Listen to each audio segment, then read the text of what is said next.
एक समय की बात है, भगवान गौतम बुद्ध अपने शिष्यों के साथ बैठे हुए थे और उन्हें उपदेश दे रहे थे। वे अपने शिष्यों से यह कह रहे थे कि क्रोध इंसान का सबसे बड़ा दुश्मन है। क्रोध करने वाला व्यक्ति खुद को तो हानि पहुंचाता ही है, अपने साथ साथ वो दूसरों को भी हानि पहुंचाता है। वह प्रतिशोध की आग में जलता है और अपने जीवन को बर्बाद करता है। बुद्ध के उपदेश खत्म हो जाने के बाद उनके शिष्यों में से एक शिष्य खड़ा होता है और बुद्ध की तरफ क्रोध की स्वर में बोलता है कि तू एक ढोंगी है, तेरी बातें मनुष्यों के रहन सहन से विपरीत है। तू जो भी कहता है उसे अपने जीवन में अनुसरण नहीं करता है और दूसरों को ये सब करने के लिए कहता है। जब वह शिष्य गौतम बुद्ध को उल्टी सीधी बातें कह रहा था, तब गौतम बुद्ध ने कोई प्रतिक्रिया नहीं दी और वे शांत बैठे थे। लेकिन ऐसे में वह शिष्य और भी ज्यादा गुस्सा हो गया और गुस्से में आकर उसने गौतम बुद्ध के मुंह पर थूक दिया।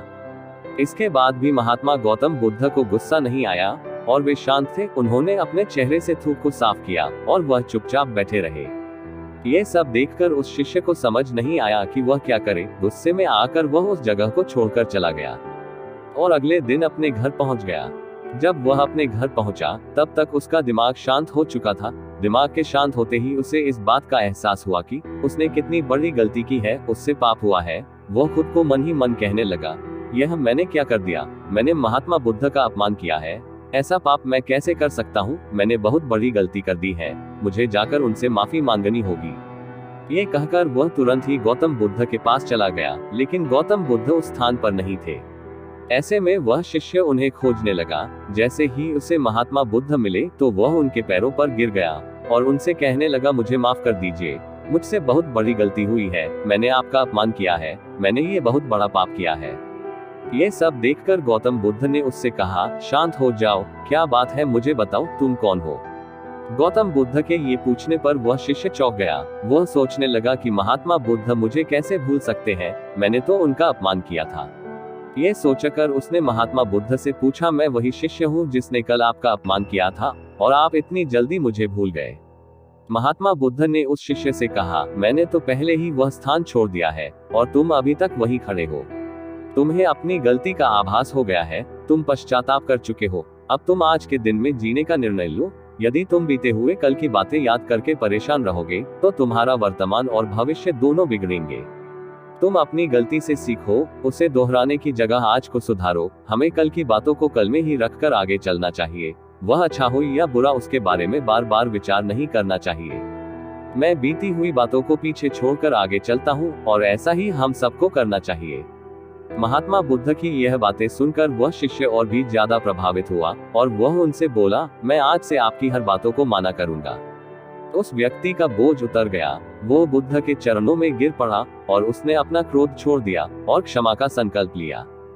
बुद्ध ने उसके सर पर हाथ रखकर आशीर्वाद दिया। उस दिन से उस व्यक्ति में बदलाव आया और उसके जीवन में सत्य, प्रेम और करुणा की धारा बहने लगी।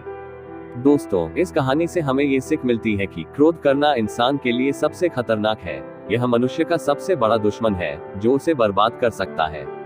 इसीलिए मनुष्य को कभी भी क्रोध नहीं करना चाहिए। इस कहानी से हमें ये भी सीख मिलती है कि बीती हुई बातों को हमें भूलकर आगे बढ़ना चाहिए। अगर कोई मनुष्य अपनी बीती हुई बातों पर ज्यादा ध्यान देता है तो उसका ध्यान पूरी तरह से भूतकाल में लगा होता है और वह इंसान कभी भी आगे बढ़ने की ओर विचार नहीं कर पाएगा। इसलिए हमेशा पुरानी बातों को छोड़कर आगे बढ़ने की सोचे। हम सब जानते हैं कि क्रोध हमारे जीवन में विपरीत परिणाम ला सकता है, इसीलिए इसे संयमित रखना आवश्यक है। और इसी बात को ध्यान में रखते हुए गौतम बुद्ध ने हमें अपने उपदेशों के माध्यम से एक महत्वपूर्ण संदेश दिया है। भगवान गौतम बुद्ध ने कहा है, क्रोध ऐसी आग है जिसमें क्रोध करने वाला दूसरों को तो जलाएगा ही, पर वो खुद भी जल जाएगा। ये बात हमें समझनी चाहिए कि क्रोध हमें नुकसान पहुंचाने के अलावा खुद को भी हानि पहुंचा सकता है। जब हम क्रोध में होते हैं, हम निरंतर तनाव में रहते हैं, मन स्थिर नहीं रहता है और हमारी निर्णय लेने की क्षमता प्रभावित हो जाती है। क्रोध हमारे रिश्तों को भी नुकसान पहुंचा सकता है। जब हम क्रोध में होते हैं तो हम गुस्से में अपने पास वाले लोगों से बदले की भावना रखते हैं और उनसे अन्यायपूर्ण व्यवहार कर सकते हैं। ये हमारे परिवार, मित्र और समाज में दूसरों के साथ अच्छे रिश्ते बिगाड़ सकता है। इसीलिए हमें क्रोध को संयमित रखना आवश्यक है। बुद्ध भगवान ने हमें दिखाया है कि शांति और सुख का मार्ग क्रोध से होकर नहीं जाता है। वास्तविक शांति और सुख का मार्ग अंतर्मन की स्थिति के मध्य से प्राप्त होता है। भगवान गौतम बुद्ध ने हमें ये भी सिखाया है कि हमें पश्चाताप करना चाहिए और गलतियों से सीखना चाहिए। जब हम पश्चाताप करते हैं तो हमारी अज्ञानता और दुष्कर्मों के प्रभाव से मुक्त होने का मार्ग खुलता है। हमें आत्म संयम का विकास करना चाहिए और क्रोध को संयमित रखने के लिए ध्यान और मेधा का विकास करना चाहिए। दोस्तों, क्रोध हमारे जीवन में विपरीत परिणाम ला सकता है। हमें अपने आप को संयमित रखने की समर्थ प्राप्त करनी चाहिए। हमें पश्चाताप करना और उससे सीखना चाहिए। हमें शांति और सुख की ओर बढ़ने के लायक और क्रोध को नियंत्रित करके अपने जीवन को सुखी और समृद्ध बनाने के लिए प्रयास करना चाहिए। गुस्सा करके हम अपने सामने होने वाली चीजों को सिर्फ एक तरह की नजर से देखते हैं और कई बार ऐसा व्यवहार हमें वह चीजों और नजरियों से दूर रखता है जो कठिनाइयों का सामना करने में सबसे जरूरी होते हैं। दोस्तों, अब आप जान ही गए होंगे कि क्रोध के क्या परिणाम हो सकते हैं, इसलिए क्रोध को शांत करने का प्रयास करें। अगर वीडियो अच्छी लगी हो तो इसे लाइक, सब्सक्राइब और शेयर जरूर करें। मिलते हैं अगली वीडियो में, तब तक के लिए अपना ख्याल रखिए।